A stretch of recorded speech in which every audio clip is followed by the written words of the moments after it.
Greetings, everyone. Tim Anderson here, aka Renfell, and welcome to the latest episode in the Project Dramond series, where I talk about the various things that are going on with the Project Dramond project. We are coming up with an official name for this by the end of June, I believe, but in the meantime, we're going to keep calling it Project Dramond. And today's update is all about the classes in the core rulebook. Again, if this is your first time tuning in, the link to the Patreon post is the first link below where all of the details are listed for subscribers, and I give a general overview here in the update on YouTube. If you haven't already done so, make sure to subscribe to this channel, hit the bell icon so that you get updates for all of the future content, as well as check out all the links below to go to Discord, TikTok, Facebook, Instagram, Twitter, all the social media places that you can find us and what we're working on with this project. So, I consider the classes section of the core rulebook to be one of the, I said in the post today, I said the most difficult. I don't know that it's the most difficult, but it is the most time consuming, and it definitely has a lot of mechanics related to it. So I do have to spend a lot of time with this, which I expect the classes section to take the full month of May to get done. I am currently working on, so as an example, the two biggest sections are the Circle of Mages and the Church of the Elder Ways. So with the Circle of Mages, I'm not dealing with just your typical, say, wizard versus sorcerer. I'm going back to the same roots that I drew from with the Saga of Leucemia, in the terms of I really like the elemental magics, and so there's a lot of different branches. In this case, we're dealing with 7 different branches of magic, and each branch of magic is its different, if it's its own thing. And I have to separate those out and say, how does each one of these work? Each different branch of the elemental tree, and then how do those all work? Can you multi-class? Um, and so that was what I was working on yesterday, was fleshing out kind of the idea of the difference between a mage who only focuses in on that one type of magic versus a mage who then does, say 2 or 3 different branches of magic, and what are the limitations of doing 3 versus 1 or 1 versus 3.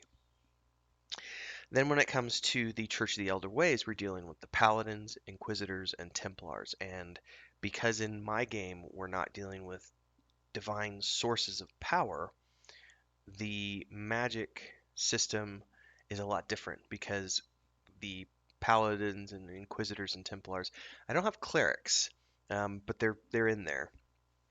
The Templar is going to be like the cleric, but their source of power comes from the quantum realm. So it's from these tears in space time, and they're tapping into their technology to harness that power.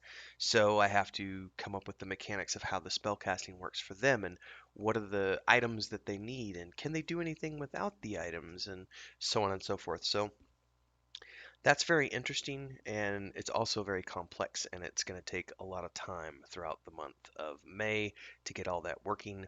And then I'm assuming, and again, this is an assumption, but I'm assuming that when I get done with that, then the month of June will be spent purely on getting that first module ready for the July demo or the playtest that we're going to be doing with some people.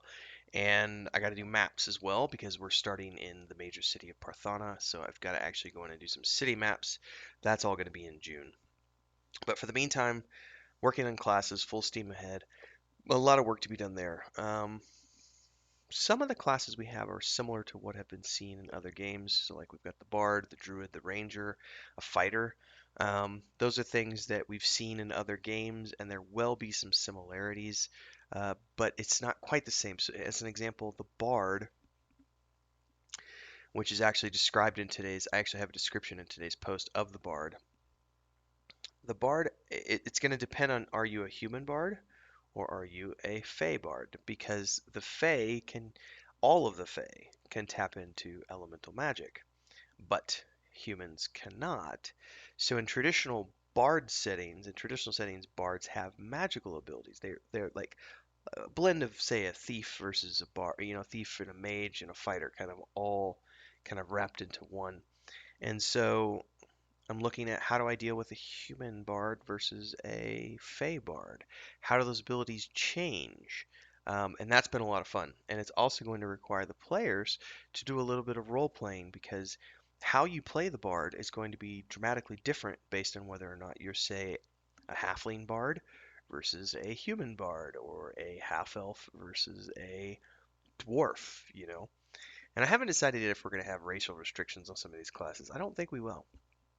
I think we're going to let everybody do anything. The restrictions are going to be in the sense that no human can join the circle of mages.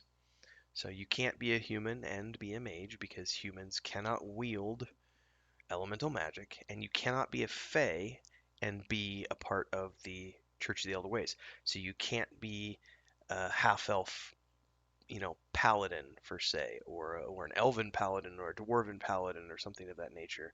You can't be a dwarven cleric. Um, Half elf, I don't know. I'm gonna have to look into that one a little bit more because the half elf, since the bloodline are mixed, you might be able to have a half elf mage or a half elf paladin. I have to think about that more because I don't know if the bloodline will be strong enough to allow you to become, potent enough in either one of those systems. So, food for thought as I'm sitting here getting the juices flowing this morning. So, hopefully you enjoy. Don't forget to check out the link below if you want to know more information about the classes that are being built for Project Dramond for the core rulebook for the tabletop game. And of course, if you want information about all the other things that are being worked on with this project, check out the playlist here on YouTube.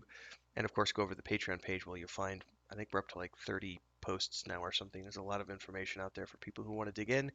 And of course, don't forget to subscribe to this channel, hit the bell icon to get updates for all the future content we do. And I will see everybody in the next episode.